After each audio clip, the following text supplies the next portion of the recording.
Donc voilà, donc on s'est occupé de la rampe. Hop, on a coupé ce qui nous intéressait pas, de ce qu'on n'avait pas besoin. Et maintenant, ici, on va devoir mettre le mano et les embouts.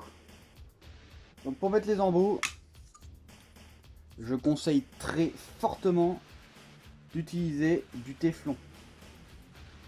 Voilà. Hop.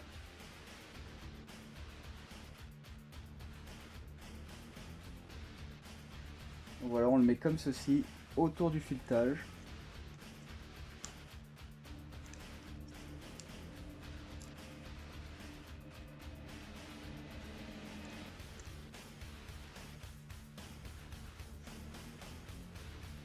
Voilà. Et après, vous coupez, on tire un coup dessus. Et c'est mis. Donc voilà, maintenant, on prend notre embout et on vient du coup le visser dedans.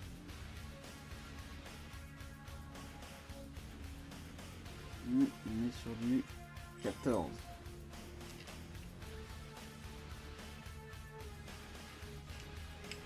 Voilà. Hop, attention, c'est de l'aluminium. Faut pas trop forcer non plus. Voilà. Ensuite, donc notre régulateur va être comme ça. Donc ici, le mano, on va le mettre là. Donc on fait pareil avec notre mano. Le téflon.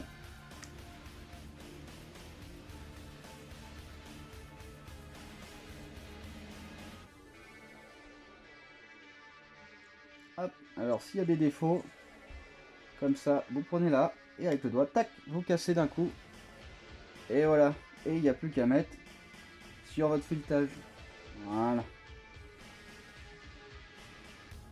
Là, le mano, c'est pas la même taille. La mano, c'est du 12. Hop, et on vient serrer. Alors, vu qu'on va être sur le dessus comme ça, le mano, bon, c'est pas très important. Où est le 0? Vu qu'on a une vue de dessus.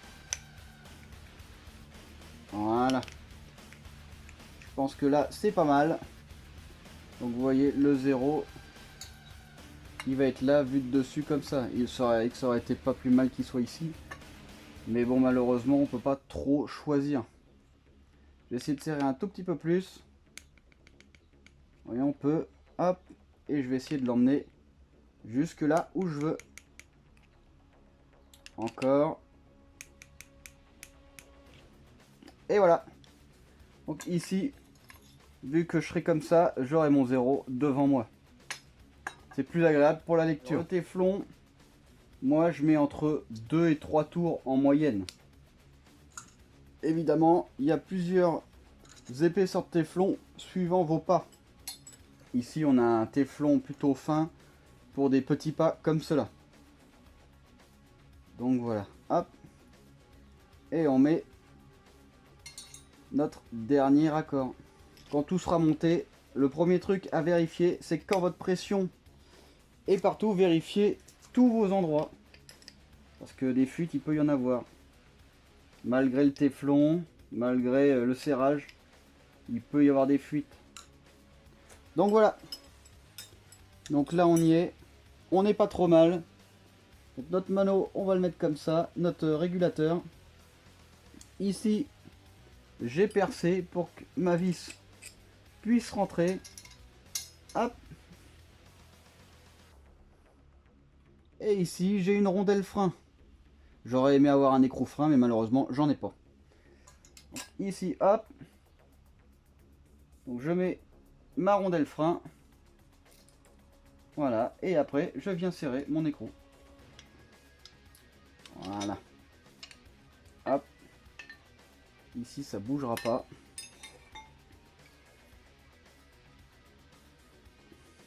Hop là.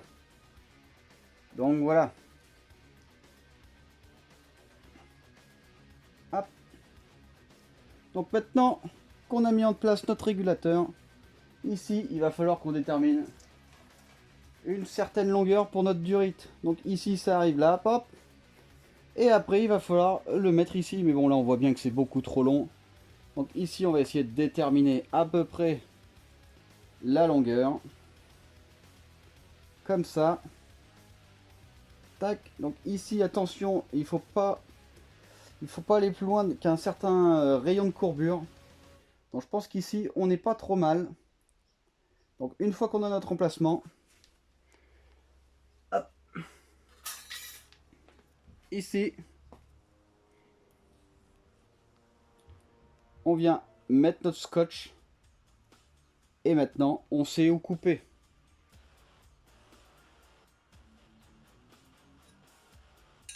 Donc voilà. Alors, pourquoi je mets du scotch? Comme je vous avais dit la dernière fois, on coupe à la disqueuse. Donc on met notre scotch et on vient couper avec la disqueuse pour avoir du coup quelque chose de propre comme ceci. Parce que sinon, quand c'est pas coupé à la disqueuse, voilà à quoi ça ressemble. Voilà ce qu'on reçoit. C'est un peu dégueulasse. Donc voilà, donc je vous conseille très fortement de le couper à la disqueuse. Donc ici, hop, je scotche. Et je vais couper ça. Donc voilà, donc c'est coupé à la disqueuse.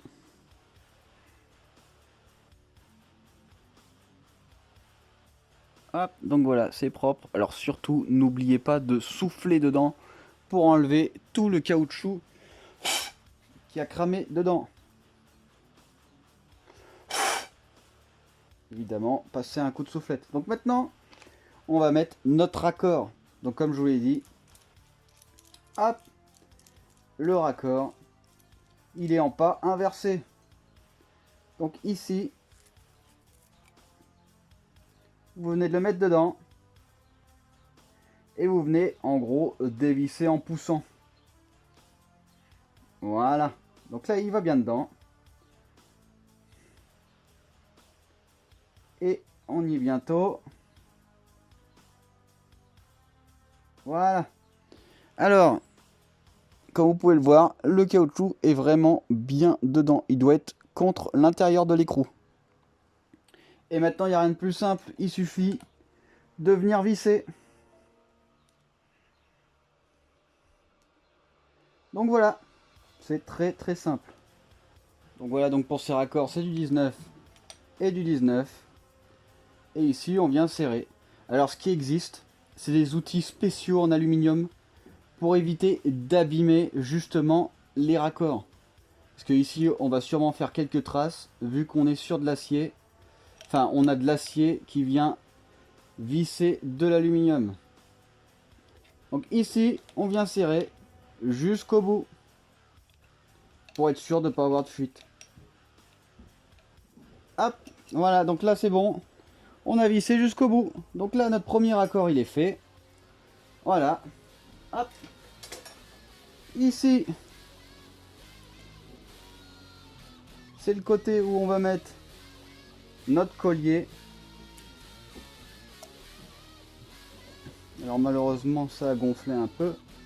Donc ici, on met notre collier. Hop, notre tuyau. Et ici, on vient visser.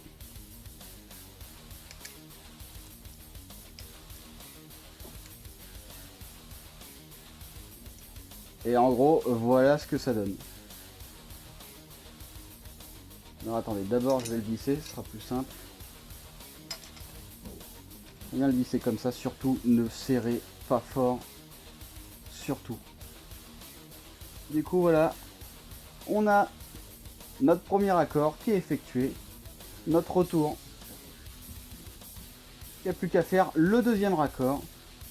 Et après ici, de toute façon, on sera plus du coup en aviation parce qu'ici, on n'aura pas besoin de mettre de raccord ici. Ici, on va directement, ce que j'ai mis sur ma voiture, tout le long de ma voiture, j'ai mis un tuyau comme ça en aluminium de 3/8. C'est en inch diamètre. Donc tout le dessous de ma voiture, c'est fait avec deux tuyaux comme ça, un aller et un retour. Il suffira juste ici de le brancher directement à là avec du coup un caoutchouc simple ou même avec une Duritavia serrée avec du coup un collier. Donc voilà ce que ça donne une fois terminé.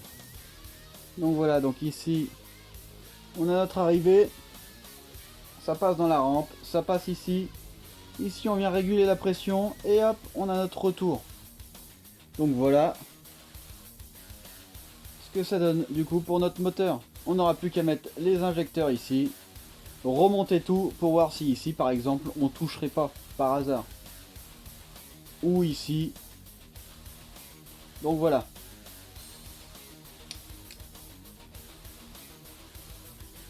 Donc voilà, ça y est, on a fini de faire notre installation de la rampe à injection sur notre nouveau collecteur. Donc voilà ce que ça donne. Hop. Donc ici, il est prêt à être monté. Il n'y aura plus qu'à mettre le retour de la voiture, du réservoir ici. Et l'arrivée de la pompe là. Et voilà.